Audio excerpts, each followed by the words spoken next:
Hello there, Sir from 17 once again. This is my God of War, Chains of Olympus, pain plus no damage. This is the beginning of the game. We're being introduced to the Siege of Attica, and this video will run all the way up until we enter the city of Marathon. And a couple of things to say about this project, guys. A lot of people right now have been wanting me to cover God of War Ragnarok, and I don't quite have access to that game in the way I need to do that for you. So instead I thought I'd cover some God of War, and this is a game that I never finished back in the day. I actually stopped playing it. I never owned a PSP, even though I do think it's a phenomenal game for the system. And I thought we'd start with, technically the prequel, isn't it, to the original game.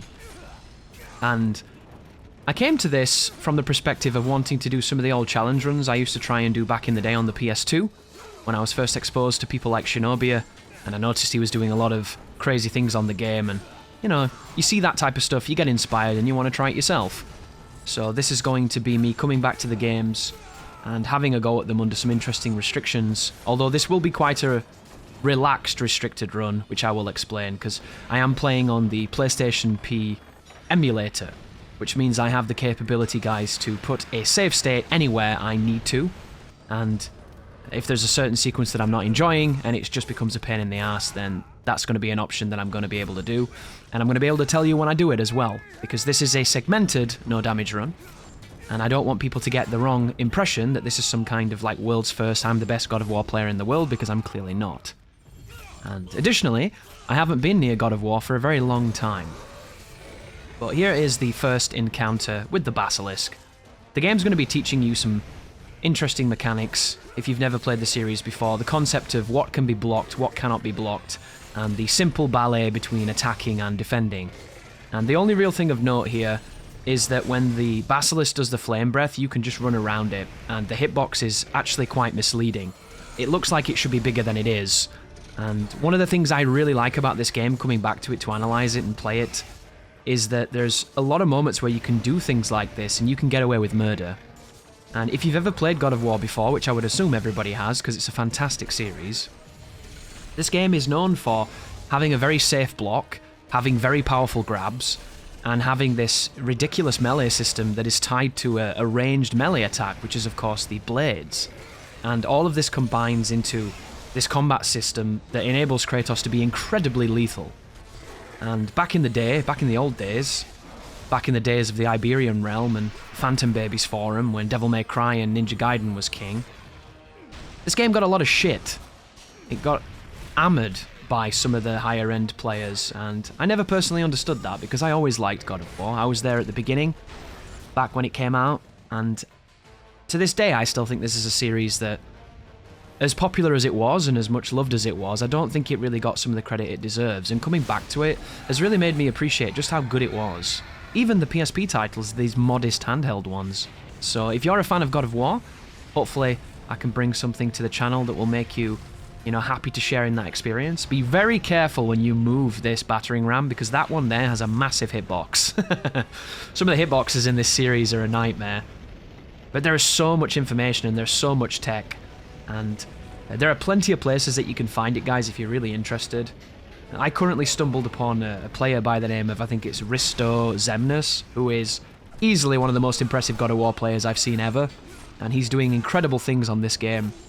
I say this game, on this series. He is one of the most exceptional God of War players I've had the pleasure of watching.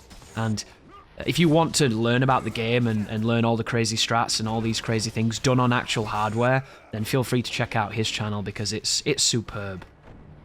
And I think he's deep in with the community with all the old school God of War people, that you see over on GameFAQs, and currently now the HQ for this seems to be Reuters forums over on the Stinger magazine stuff. So plenty of God of War people there.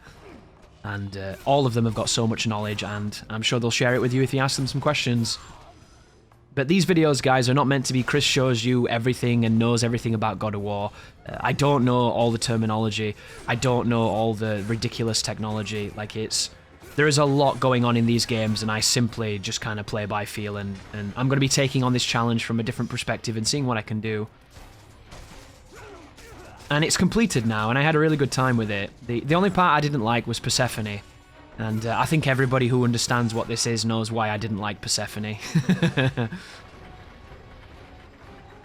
But I first came across the pain restriction by watching Shinobi's channel a long time ago. And I never really knew what the express rules were. I had an idea what they were. Like, I remember that you couldn't use the chests. I remember that you couldn't upgrade, you couldn't use the weapons. And it seemed to just get compiled, didn't it, into, like, essentially, Kratos cannot use anything but what he pretty much starts with. And some games have got some additional things, and some games have got some slightly different things. Like, I think on Ascension, you're not allowed to use the punching mechanic that they added because it's really strong. I've not played that game for a while, and I don't really remember it. But I think one of the interesting things about God of War as a whole, and all I'm doing here, guys, is I'm just grabbing these enemies. The standard enemies, these soldiers, they are so vulnerable to being stabbed. And in this game, when you launch enemies, if you do something like a square triangle, or if you do a held triangle and do the Ascension, or even if you do the Plume of Prometheus that leads to Ascension, or leads to the bounce, I should say, you'll notice that the enemies will fly up into the air, and then from there you can press circle, and it will enable you to do Orion's Harpoon, which is... In this game, it's very safe because it seems to neutralize what the enemies are doing, so you can kind of get away with murder while you're doing it. Same with the grabs. When you grab in this game, it seems to pacify the enemies, which is not a feature in some of the other games, so if you get used to that, it can definitely lead to some issues. But the Orion's Harpoon is completely scripted in this one, so you just dunk them repeatedly left and right, and you can use that to do a lot of damage while staying very safe. And I wish it worked a little bit more like it works in the first God of War, because in God of War 1 it's nowhere near as safe as it is in this game, but it enables you to redirect it, and then you can use a mechanic known as collision, which this game seemingly doesn't have. Again, guys, I don't know a lot about high-level God of War. It's been too long. I've not played these games for a very long time, but in God of War 1, you throw enemies and everything in the room dies. In this game, not so much. And I wonder why they didn't introduce that. I wonder if there's a limitation to the hardware that meant that that wasn't a thing. But you'll notice here we're taking on the first boss of the game. The game doesn't have many bosses, and this and the Basilisk are pretty much the only bosses in the game I like. Because Charon is boring as hell, and he takes way too long. And Persephone might be one of the most boring things I've done in my entire life. And I even segmented it, and I still hated it, which just goes to show how bad that fight is. So a massive shout out to, I think it's Taz1. Taz did that on, I'm assuming on hardware, and I have no idea how he had the patience to do it, dude, because it's enough to make you want to die. But here is the interaction with the... Is this the Persian King? I had some of the names on the side to make sure I knew what everything was called, and I've already forgot them. But beat him to death with the chest, and then we can move on in Attica and take on the Kraken. So there's a couple of enemies here. It just introduced you to the magic we won't be using. Because another one of the restrictions in the pain run is that you cannot use magic, of course. You can't use the skills. One part I found quite confusing after I did this run, because I didn't want to watch any videos to see what people were doing, because inevitably you see these really good strategies and techniques, and you use them yourself. And there's nothing wrong with that, because that's how, you know, you get better. But I wanted to face these situations on my own, and I wanted to see what was going on. And it ended up leading to some really, really tough fights. And then when I went and watched to see what everybody else did, people were doing things I didn't think you could do. So one of the things I remembered from, I think it was God of War 2, is that when you did Pain Plus in God of War 2, you couldn't parry. I don't know why, that's just how I remember it. And specifically, they didn't want you using the fleece to reflect things. Those were the things you didn't do. And I remember this vividly because I used to fucking hate that, because I used to do it by accident and then you'd have to let yourself die to restart, and I always thought that was dumb. That was the one area of the runs I didn't like. So in this game I came to it, and you start with a parry, and it's a very strong parry as well, it seems like. So I was doing my best not to parry, and you will not see any strategies on any fights in this run where I prioritize parrying, because I thought it was against the rules.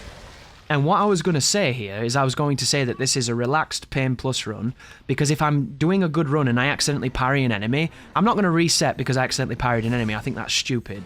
I'm just going to admit that, like, it's void or whatever and get on with it. And then I watched really good players projectile reflecting and parrying. Like, there's a room with 2 Death Knights, a really small room with 2 Death Knights, and it's a nightmare. And I came up with this weird fucking strategy of, like, manipulating external boundary AI and all this nonsense, iframing like a bitch, and I just wanted to see what everyone else was doing, and then when I watched the videos, they were all parrying. So, I don't know what that's about, but maybe on this one, you can parry, and I just suffered for no reason. But this is the first Cyclops of the game. I really like Cyclopses in this game. I do not like Cyclopses in God of War 1.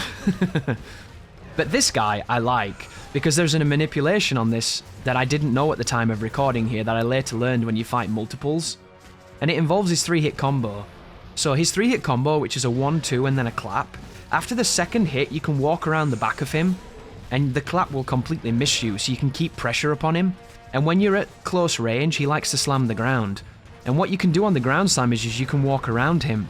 So if you walk around him, you can do square triangle, and then he'll try and slam the ground and you walk around him and you do square triangle, and he'll try and slam the ground and you walk around him and you square triangle, and you can pretty much loop him in that manner until he dies.